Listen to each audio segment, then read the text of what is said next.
So anyway, what's your experience really been like when we talk about this? The numbers, of course, being dismal, we'll get into those in just a bit. But sort of, have you ever felt that, you know, here's my gender coming in the way?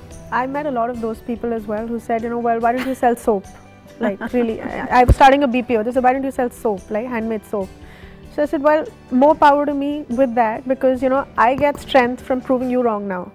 That I'll do this well. It must be really a sense of accomplishment that yeah, all of you absolutely. then have. Yeah, I mean, like so this, people tell you stuff, but you have to ignore and keep walking. Yeah. That is the life of an entrepreneur, man or woman, Yeah. right? That is the life of an entrepreneur, that you will be told you can't do it because you're doing something no one else has done before. Anisha, you know, as someone who's seen a success, no matter how you define it, be it in terms of funding that Maidala's got, be it in terms of the buzz around it, how would you say that being a woman has sort of added more challenges, if it has, for you along the way?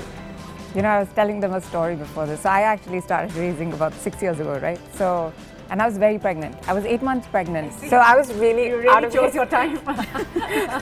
And the funniest thing is, I met somebody who I will not name, but who said, you know, you can't do this. And I said, why? He said, you don't know what it's like to have a kid. And I was like, do you?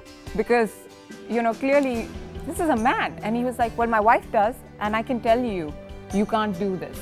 I'm challenged all the time is that on my investor table there are not enough women.